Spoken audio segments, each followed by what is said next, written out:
The Radio Misfits Podcast Network. Hello and welcome to Planted with Sara Payan. I'm Sara Payan, your host, and today we have a very special guest, fresh off the leg of his European tour. We have Little Steven Van Zandt of the E Street Band, legendary musician, actor, and activist, and also the host of Little Steven's Underground Garage. Stevie, welcome. Thank you so much for joining me today. Hi, Sarah. My pleasure. Now, I want to ask you the question that I always ask all of my guests. What was your first cannabis experience?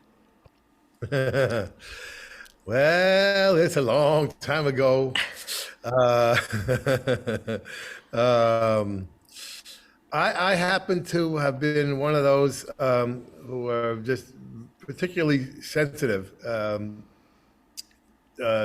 it, and so my first experiences were very psychedelic. A little bit more intense, I think, than perhaps the average strains are today. I don't know, but this is the '60s we're talking about, and I would it was enjoyable, but I'm one of those. It affects everybody differently, obviously. Yeah. And for me, I have a lot of thoughts in my head all the time, and for a lot of people, it relaxes people, and that's wonderful. For me, the 100 thoughts I had in my head turned into 1,000 thoughts. Yeah. Yeah. And so I was like, it was not exactly relaxing for me, and so I didn't really smoke very long. I did various things, from ganja to hashish.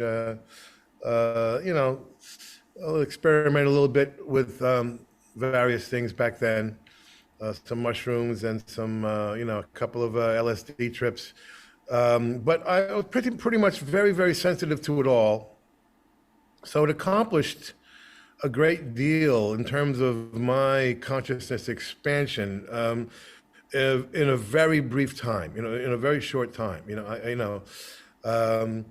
I just understood, it started to cause me to think about things in a different way, and led to my couple of LSD trips, which really sort of took it to the extreme in terms of consciousness expanding, and I talk about it in my book quite a bit. How it caused me to connect with the science that I had been learning in school, and so the connection between my spirituality and science started to merge, and I think that process was sped up by my experience with marijuana and a couple of the only, I think I did two, I think maybe three trips LSD, and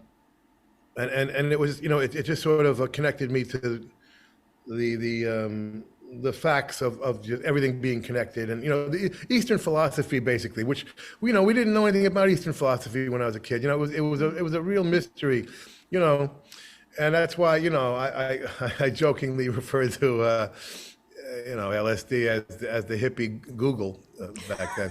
I love that. But I would, it was a way to sort of catch up on 5,000 years of Eastern philosophy, in an hour, and you got the download. Yeah, it was like that, So, so my marijuana experience was just a little bit lighter form of my LSD experience. It was very, very similar. That's how sensitive I was to it. And I found it, quite interesting and quite enjoyable. But I just didn't need it after that. After that, and I've spoken with, I do a lot of work with Native America through the years. One of my first foundation did nothing but Native American Indian stuff. That's what led me to the whole South Africa thing. That's what led me to this day trying to get Leonard Peltier out of jail. Yeah. Which I was in Washington D.C. yesterday all day, still trying to do. He's been in jail 47 years, and with no evidence whatsoever keeping him there. It's unbelievable. It's a horrible story. Anyway, so I did a lot of discussions with my Native American friends about this kind of stuff. The connection between herbs and spirituality and I learned from them also. They'll get high, a couple of times a year, and they described it as, you go to the mountaintop and you learn some things, and you come down off the mountaintop and then you apply it to your lives, Right. Apply it to your life. I mean, that's the sort of short equation of the best use of it, other than the medicinal uses, of course, which have been very useful for a lot of people.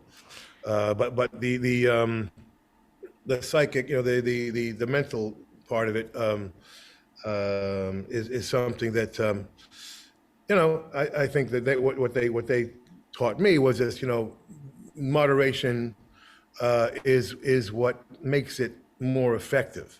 You can't go to the mountaintop every day or every hour, like some people are, because, you tend to stay there, you tend to stay on that mountaintop, and you start to lose a little bit of the usefulness of the herb and the various the various things that we do to the micro dosing that's going on now, for instance. Yeah.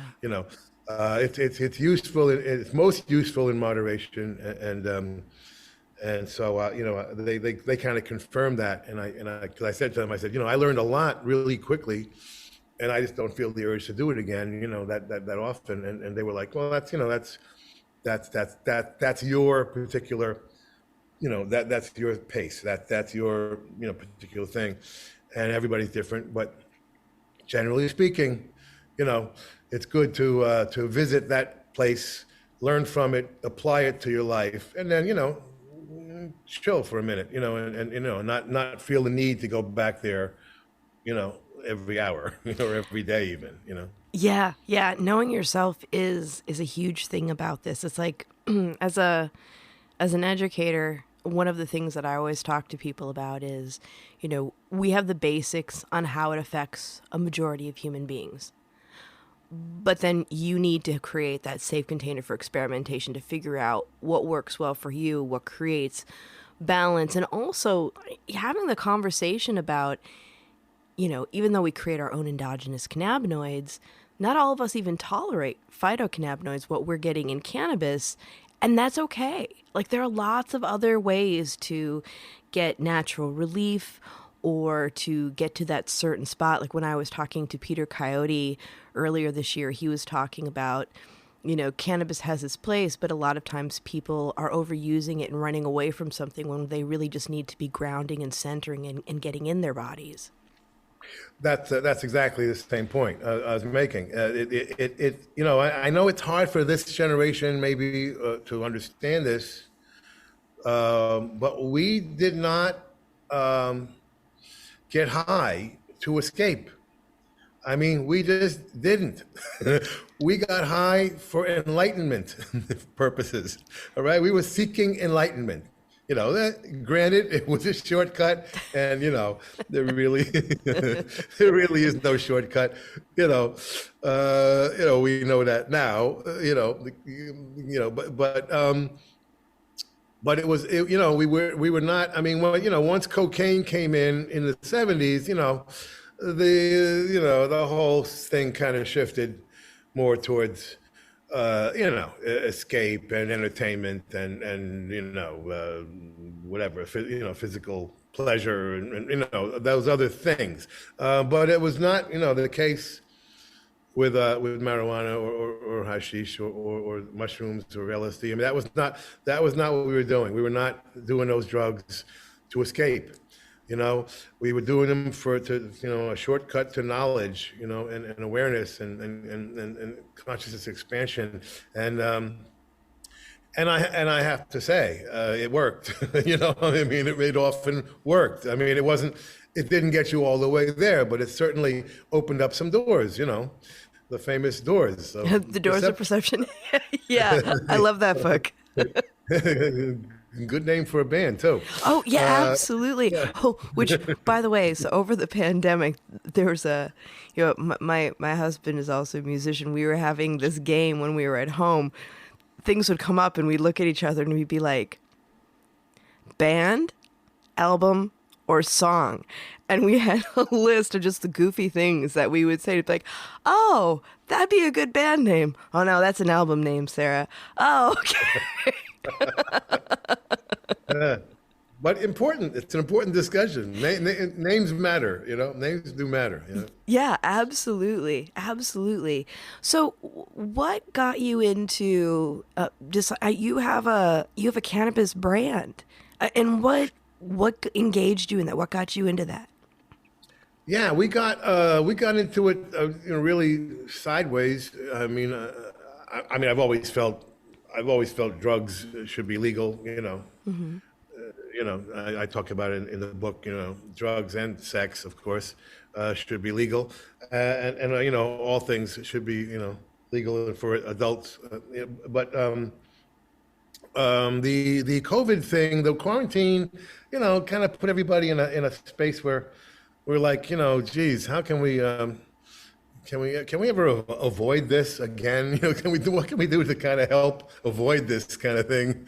So we're looking at our immune systems, and we're like, we got a pretty pathetic immune systems, but they're kind of holding up here. But maybe something that could strengthen the immune system would be a good idea. And I happen to have a friend who has a spice company. He makes spices. Sells spices like ginger and kava and various things, turmeric, and we thought, why don't we turn them into products? Let's just do something. So we started.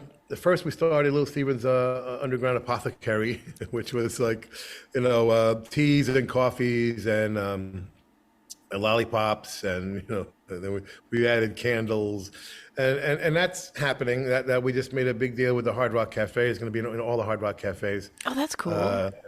Yeah, it's kind of a fun thing. And then we said, well, let's move into the let's move into the at first the medicinal side of the cannabis world, and we started Little Steven's Underground Bazaar, which spelled the Turkish way. Although we spelled the Frank Zappa way.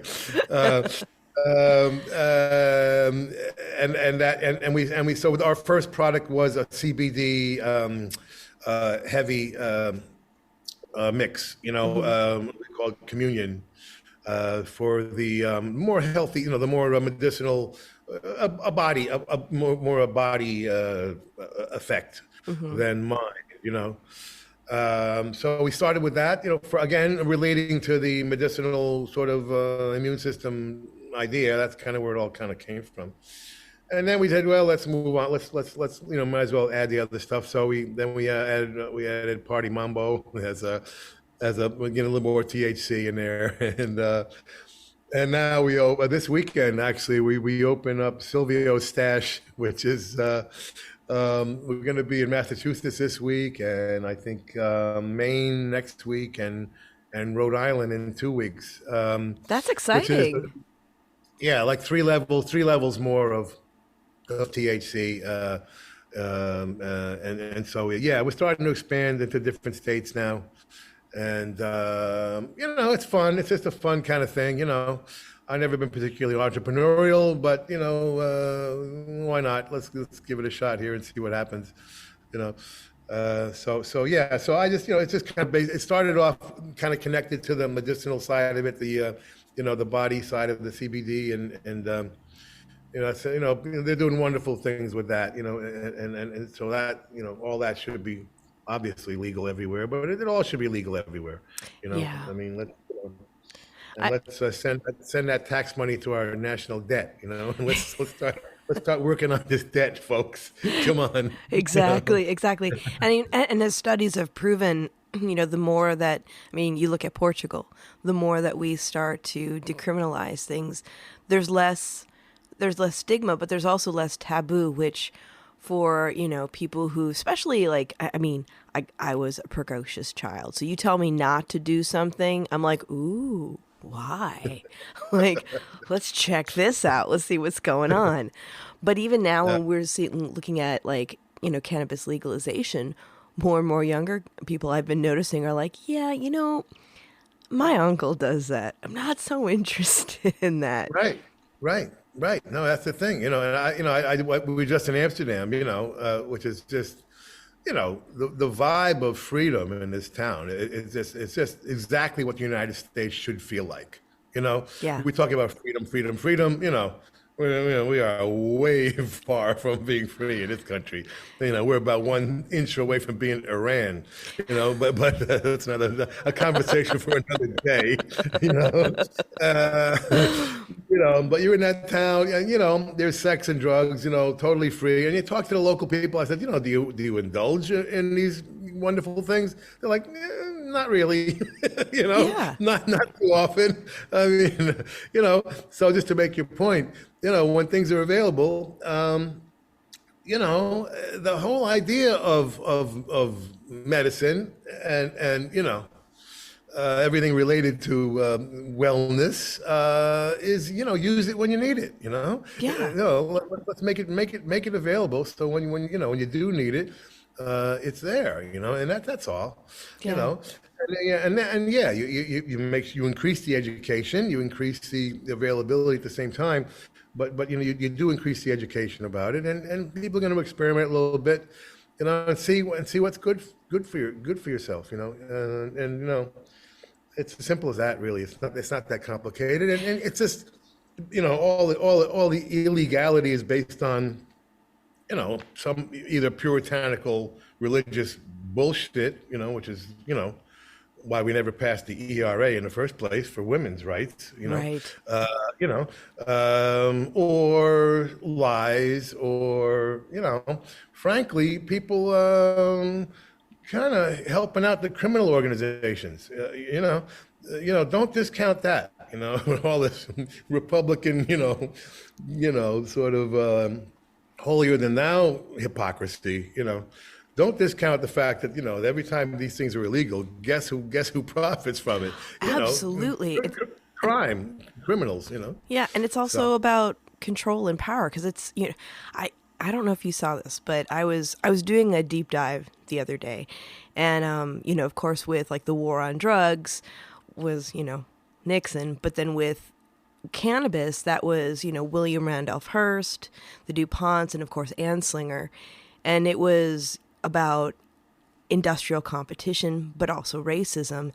But here's the thing, Stevie. I was looking a little bit deeper, and I was reading up about Prescott Bush, and he was in with those guys too, because they were looking at doing a fascist overthrow of FDR at the same time.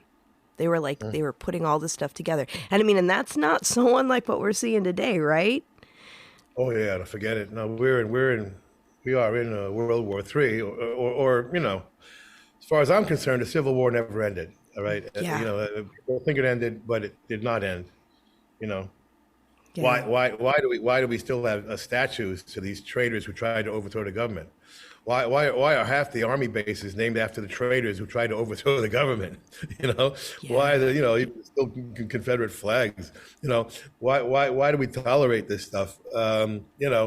Of these absolute traitors who tried to overthrow the government, and of course now we have somebody who said he was going to overthrow the government on TV running around. And as far as I'm concerned, that's exactly why Putin invaded Ukraine. Yeah. He looks at us saying, this guy went on TV, said, go down the street and overthrow the government. And he did so on TV. And he's playing golf.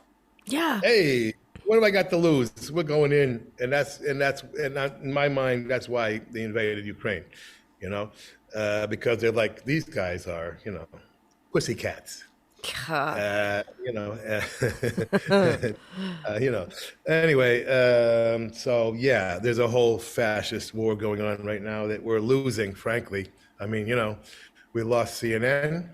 We did. Okay, and yesterday we lost the PGA, which it doesn't maybe not a big deal to most people, who couldn't care less about golf. But let me tell you something, it's huge, okay? Saudi Arabia, with their partner Donald Trump, just bought the PGA, okay? Mm-hmm. Right? And this is like really, really terrible. And you got to wonder how Tiger Woods feels having turned down $800 million to join the Saudi Arabian Golf Association, called LIV. He turned them down. Rory McIlroy turned them down for $400 million. And now Jay McInerney, the PGA guy, took the money. Okay, and now Saudi Arabia owns the PGA. I mean, and Trump and their partner is Trump. That's so disturbing. It really is disturbing. I mean, it's seriously disturbing. I mean, it's not like the Japanese buying Pebble Beach or even buying Sony at the time. Although that was pretty heavy too. But right. but this is I mean, this is really bad. I mean, I'm sorry. They murdered a Washington Post reporter, openly murdered him. Which I get a whole theory about, which I'm not going to get into now. But and 15 of the 19 hijackers on 9/11 were Saudi. And they're just, they're not good people. I mean, what they're doing in Yemen is terrible. They're not good people. And man, the one thing that the bad guys know, and Trump is the leader of the bad guys at this point, they know that money is gonna beat dignity and integrity every single time, man. Money's gonna win, and it just makes you feel sick inside, to see these things going away. I mean, CNN, come on. I know. I mean, CNN, Yeah. They give a town hall to Adolf Hitler. I mean, Exactly. What? Exactly. What are you doing? What is the matter with you? I mean, these, and they've been in trouble for a long time, even before the new management completely screwed it up. But they've been kind of going by the old journalistic protocols right through the Trump era, and I'm like, the rules have changed, guys. Can't you understand that? And they can't understand it. They don't understand street level politics.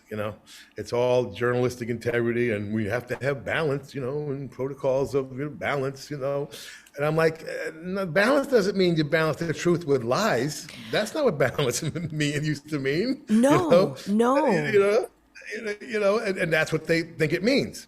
Yeah. We have to balance the truth with these outrageous lies, because that's journalistic integrity in the 21st century. Yeah. I'm like, oh my God. I mean, the bad guys are winning. Let me tell you, okay?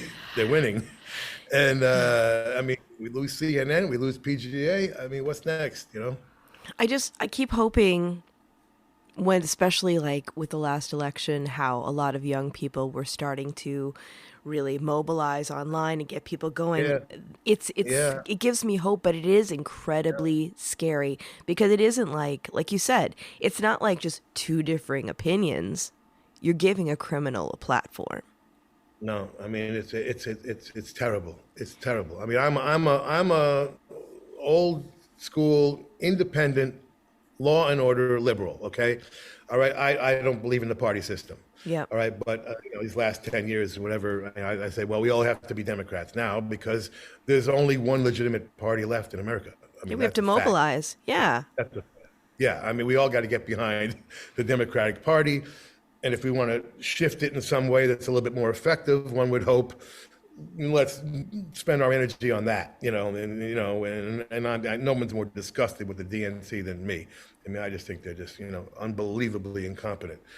But that's our only game in town, man. We gotta help it win, help that team win. It's the only thing we got left, so it's a whole different world now. It's a whole different world, and you're on one side or the other. I'm sorry, and we just keep losing. We're losing, and I agree with you 100%. I think this generation coming up, I have a lot of hope in.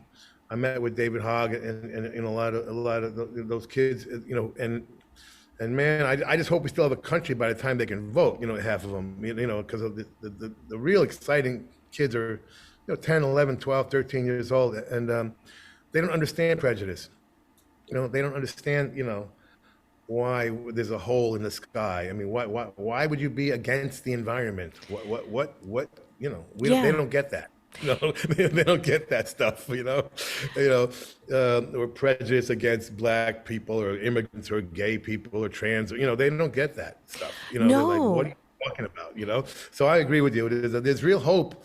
If we can keep the country, afloat until they can vote, we may have a shot at turning things around. But man, waiting for this age of Aquarius to kick in, man, I'm getting kind of impatient. I'm like, I believe those guys in Hair, in 1969, the dawning of the age of Aquarius. Yeah, okay. How about speeding let's it make up a little it. bit? Come on, let's go. I know. Well, they do say that the age of Aquarius is a time of great change, but it's also, with that change comes great turmoil, because change doesn't happen when we're comfortable. Yeah, you're gonna fight the good fight. But I totally hear what you're saying, because I know I was like, what's going on? Enough turmoil already. Okay, we got it. Okay, we got the suffering, the turmoil. We got it. Can we now have some good news, please? Just a little bit of good news. I know. Somewhere. I mean, know. Oh my God, I mean, it's just just in the last month, right? We lose CNN and the PGA. I mean, the institutions have been doing badly for decades, okay?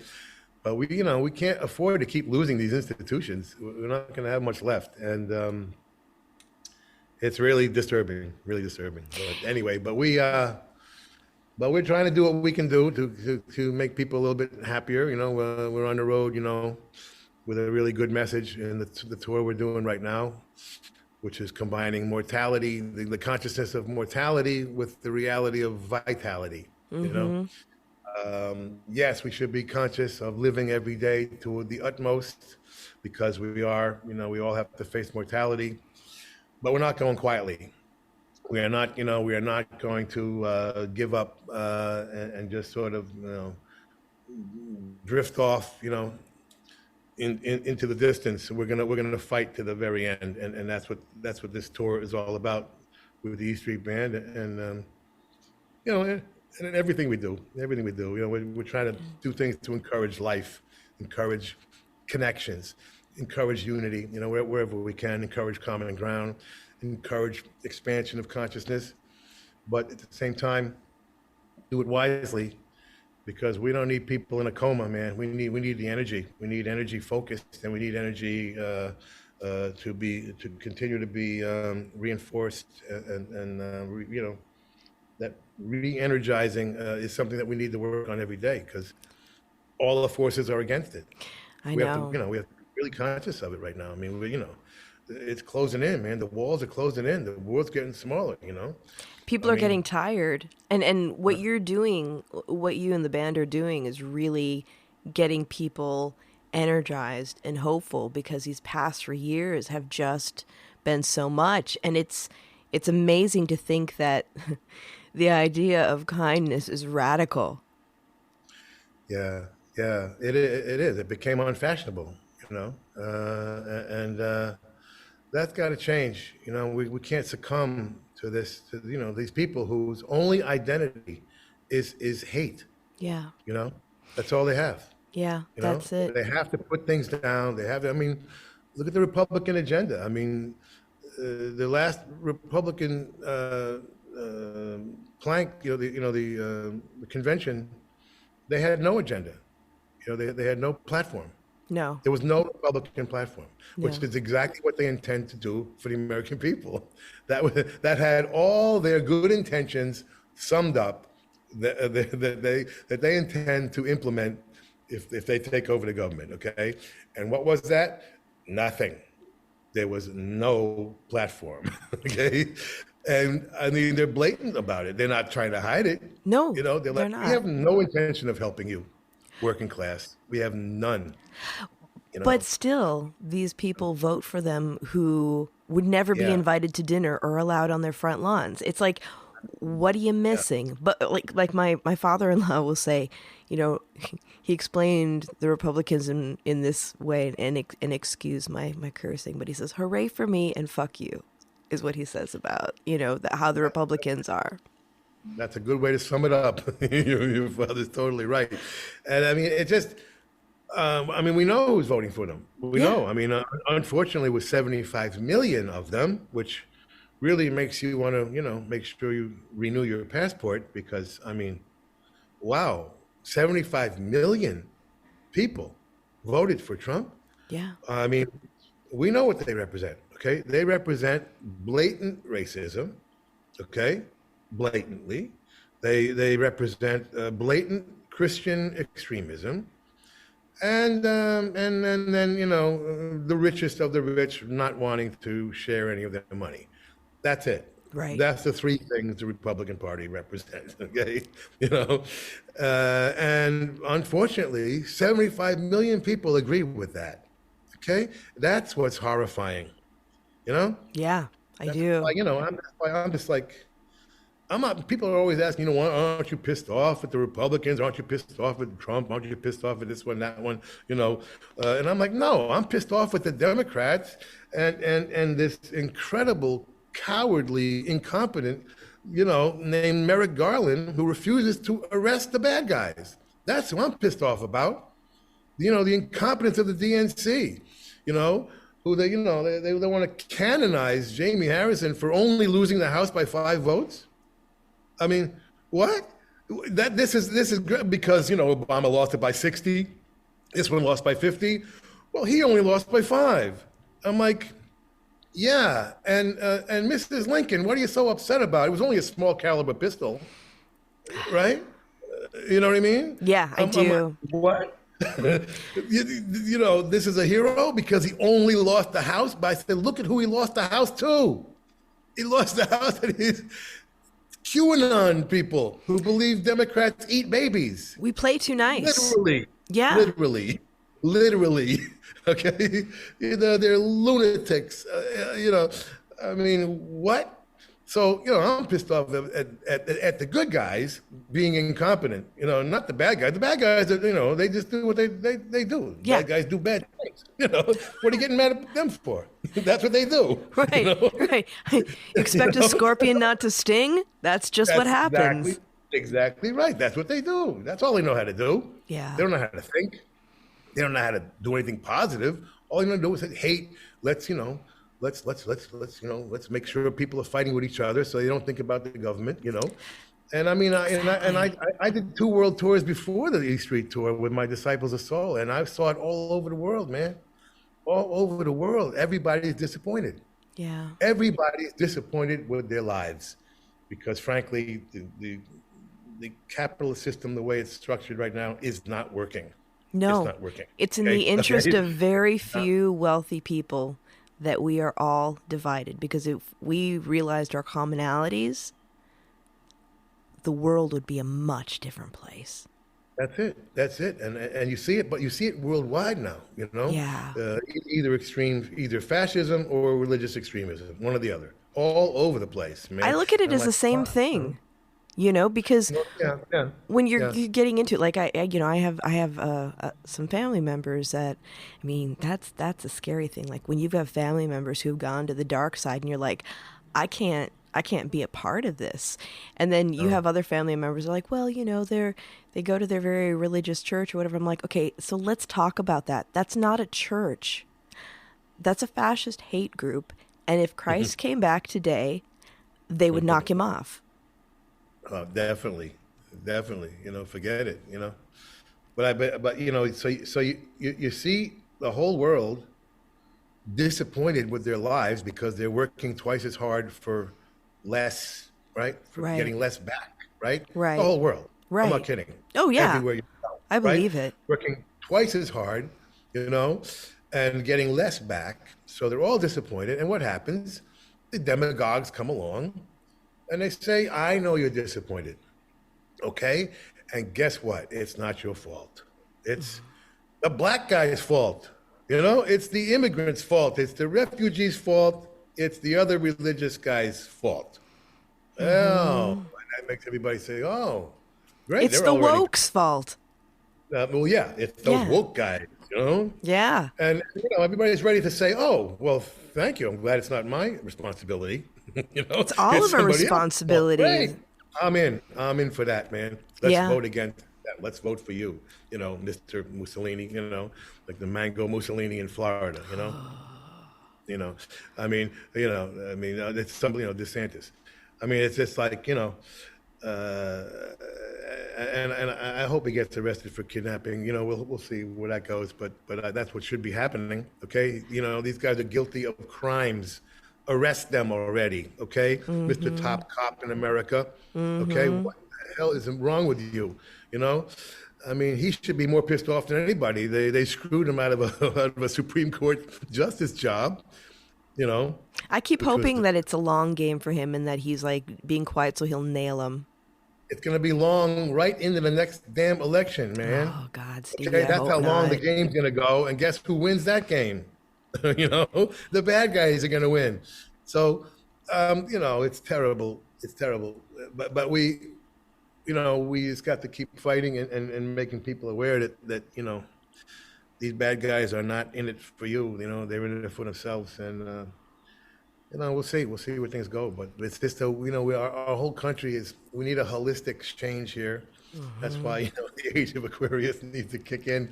And these 13-year-olds need to, be able to vote. Yeah, That movie, what was it, Wild in the Streets? What was it? Where they changed the voting age to 13. Oh, I didn't see that. Oh, it's a classic movie. I'm gonna have to check it out. But I mean, on the good side, with legalization, we are getting people out of jail. There are still people there, though. So I mean, listeners out there, it is not a done deal. We still need to be active in getting people out, because it goes along with the saying of just because at one time it was illegal didn't mean it was wrong. It was done by design to control people. And now we need to get them out, and we need to make up for the lost time. They've lost their lives. Absolutely right. Absolutely. It's ridiculous. Yeah. Ridiculous. Yeah. I mean, people in jail for selling marijuana. I mean, come on, really, this is where law enforcement should be, and I mean, the police have much bigger issues to deal with, They sure do. We need to deal with them, Yeah, it's essential. Yeah. I mean, we have that. We have, more when we're looking on the medical side, because I'm the chair of the medicinal subcommittee for California, and we're talking about, how do we create safe access, because it's not covered by insurance. But when people want to use something instead of drugs that might have harmful side effects, working with their doctor, of course, they should be able to have the opportunity to do it and have access to safe medicine. Totally. Who's against that? Who? It's about taxation. Well, it's about, and the fact of the matter is, we can have conscious, compassionate capitalism. People can make money and help their communities. We've seen small models of that happen. We could expand that. And totally right. We have an opportunity with legalization with cannabis. It's kind of that macro micro thing where we look at that.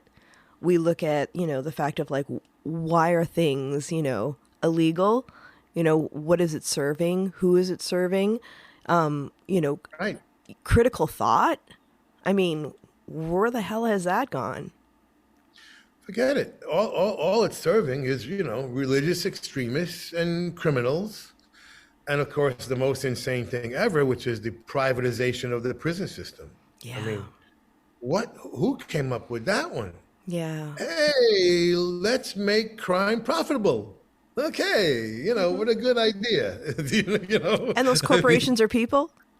I mean, yeah. Yeah. Well, well, this goes back to the big issue.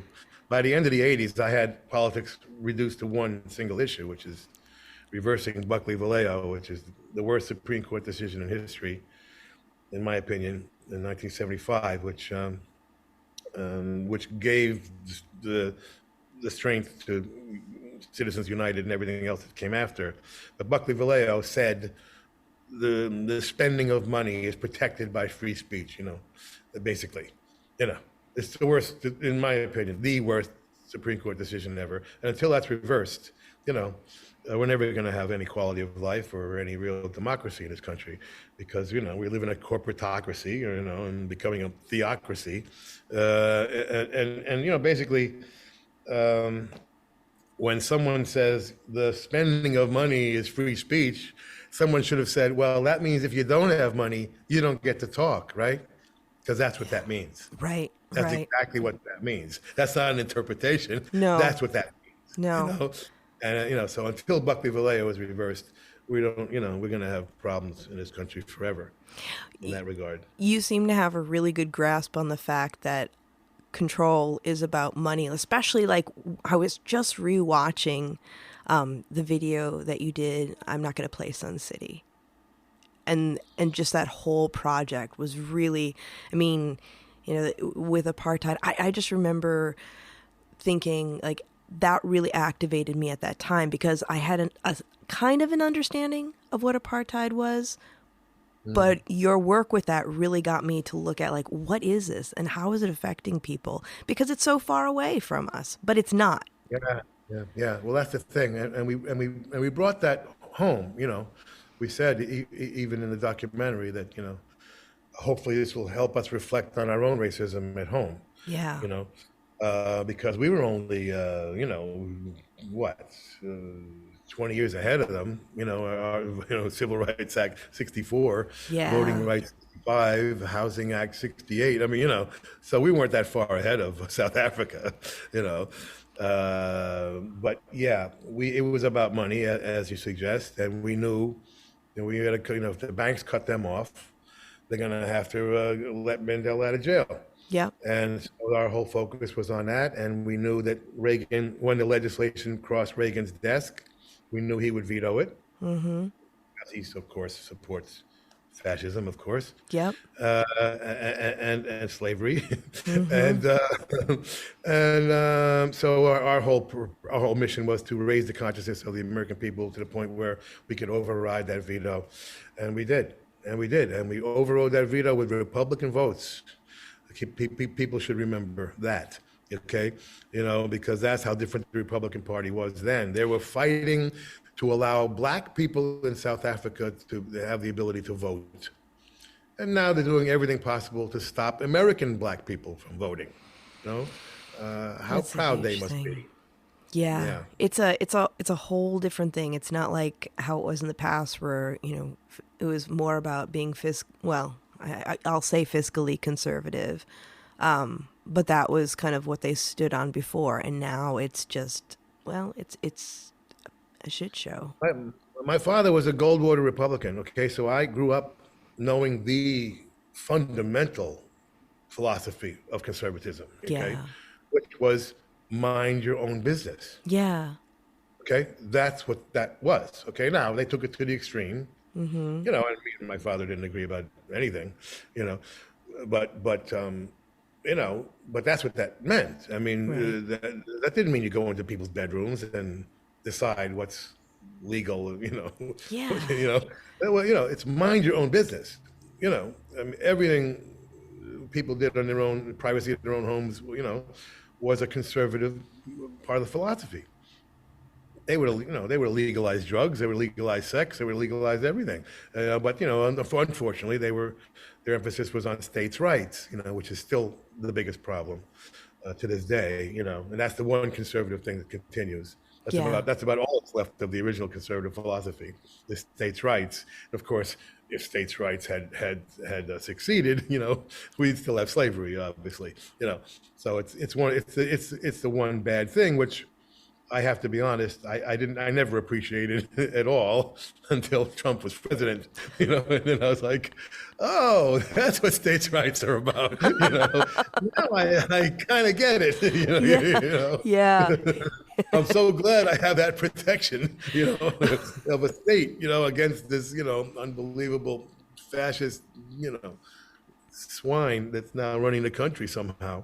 So, but in truth, states' rights needs to go, along with the Second Amendment and a few other mistakes our founders made. Oh, absolutely. Absolutely. Yeah, it really makes me appreciate living in California. I especially in the Bay Area, because it's a little bubble, but it also reminds me that we need to activate in other areas and support people and really get this going and create more momentum, because like you said, if we don't, we are going to lose this. We're losing it. We are losing it.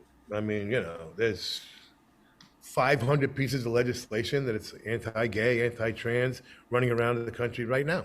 Yeah. 500 pieces of legislation, I mean, it's just like, we're going so backwards. It's ridiculous. It's dehumanizing.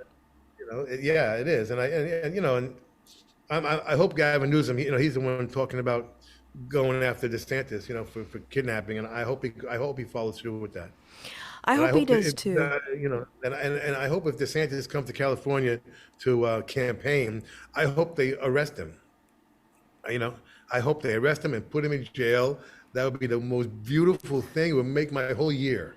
Me too. I feel like if people could take what Gavin's doing and run with it, I feel like he's what we need to be looking at as far as how we're reacting to the dirty deeds that the Republicans are doing, because he's not being passive about it. He's calling him out on it. He's using his money to go to other states. And I'm like, that's what a leader does. That's right. Let's make him Attorney General, please. At least. At the very least. Yeah. I have a couple of listeners' questions for you, because I put it out because, of course, my listeners are so excited to know that you're going to be on the podcast. And one of them is actually, and we got a lot, so I only grabbed a couple, but one is from a good friend of ours, Rita, who is from New Jersey, and she's actually... Sure, her best friend, Donna Hansen, dated your good friend, Tom Besh, back in the day. Wow. Yeah. I remember her. Oh, you remember? Yeah. Rita's awesome. I just flashed on her. Did you? Blonde? Yep. Yeah. I believe so. Because we're all older now. So I can't remember what I had for breakfast yesterday, but I just... You remember Rita? My friend's girlfriend. Oh, your friend's girlfriend.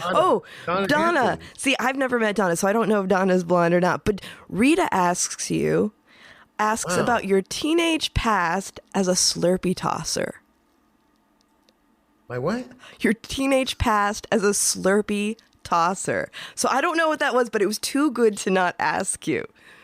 Were you throwing Slurpees? What were you? No, not that I know of. Not that I can remember. I don't remember even drinking a Slurpee. I don't even remember buying a Slurpee. They were horrible. They are horrible. Are they still around? They're still around, though. I don't partake. Wow, that product has really survived. They were like full with ice, which froze up your throat, and I hate that feeling.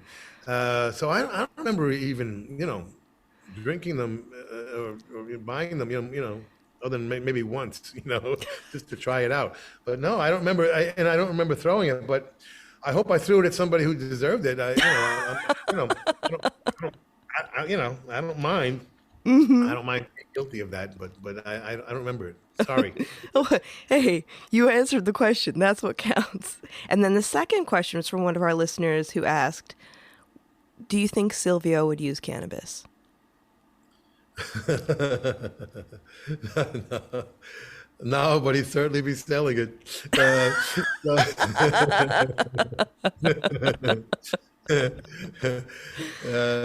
Yeah, no, he'd be too old school. He's really an old school guy. I mean, uh, he romanticized about the 30s and 40s and 50s, and you know, had a romantic sort of version in his head of what the mob was, before they all started ratting out everybody, so no, he would have been too old school to use it. Yeah. And finally, I know we've gotten into some really deep stuff, and I have been loving it. What are you hopeful for? What are you excited about in the future? Because we got a lot of heavy stuff going on, but with the heaviness helps us see the light too. Yeah, I know. Everything we do has an element of hope in it, and we really do emphasize that, along with the reality. We're always dealing with reality, but with an element of hope in it. It's tough, frankly. It's really tough right now, but I think I have hope for the next generation coming up. I really do. Um, we got to just keep organizing and fight it the way we have been fighting it, but a little bit more effectively than we have been, you know. And I'm just hoping. I mean, what I tweet every day, is where are the tough good guys? Please, where are the tough good guys? Yeah. That's what we need. Okay. Yeah. Where and Gavin Newsom, is now taking that role on. Okay, and he's one of the very, very, very few. Yeah. But we need a lot more of that, a lot more of the. Where are the tough good guys? Because we need them. We need them. I mean, we're losing. We're losing the war. All right, and I'm sorry to have to say that, but when you lose one of the two networks, okay, there's only two, reasonable, sensible networks, and we just lost one. Yeah. Now we're down to one. We're down to one political party. Okay. Can't watch golf anymore. Nope. Not even to nap, because that's what I do when I watch it on TV. And what's next? Is he gonna buy the NFL next? Yeah. Don't put it past him. No. Is he gonna buy baseball next? Because money wins. Okay, I mean that's America's true religion is money. Yeah. And man, in the past we had something that was balancing out that no matter how greedy we got as a society, there was always some integrity and some dignity backing it up. And but man, it's hard to find these days. It's just hard to find. It's too hard to find. So I don't know. All I can say is we just got to keep doing what we're doing and use what tools we have left while we still have them, as they try to stop everybody from voting. They're doing everything they can to stop voting, but we have to organize around, around the various tricks and illegalities that they're doing, and just kind of fight them and every way we can, and not give up, because if we give up, those of you who have kids, grandkids, what they're going to inherit is going to be just horrendous. I mean, we're already in a lot of trouble. It's a whole other subject with this AI stuff and the dark whatever it's called, the dark fraud thing, where you could have a person looking like that person saying something else. Oh yeah, yeah, I know what your deep fakes. Deep fakes. Yeah. Deep fakes. Yeah. I mean, this should be made illegal right now.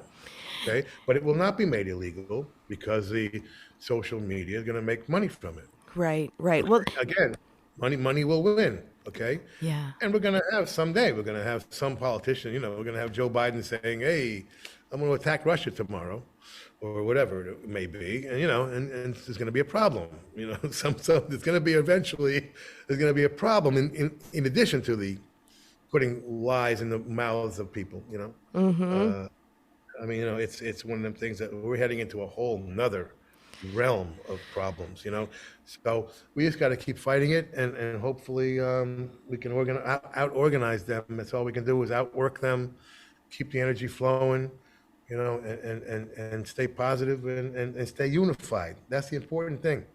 The good guys got to stay unified because that's how the bad guys win. It's divide and conquer, Absolutely. And it works. It works. Yeah.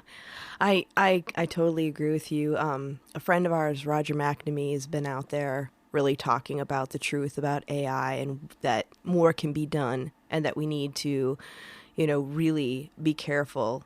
And I so appreciate people like you and him who have platforms that are shining your light to really get people activated because it's so important. We need to have all hands on deck, and anyone who has a platform that can create change that's doing it. It's got to happen. Yeah. And by the way, it needs to start locally at your local school board. Yes. Go to your local school board meetings because that's where the fascists are taking over. Yep. Right now. They have an absolute, very successful plan going on to take over the school board. So that's where it's going to begin. It's going to begin in the education of your 6-year-old. Mm-hmm. And this is happening right now. Yeah, and that's where people leap to positions in local government and so forth. It starts with the school boards. Yep. And don't wait around just to, and vote for president, or senator or congressman. All that's important, of course. But no, it's got to start local at your local school board. Go to those meetings, and defend the fact that we need to teach real history. Mm-hmm. We can't lie about our history, and we can't show prejudice, and we need to teach equality and democracy and the things that this country was founded on.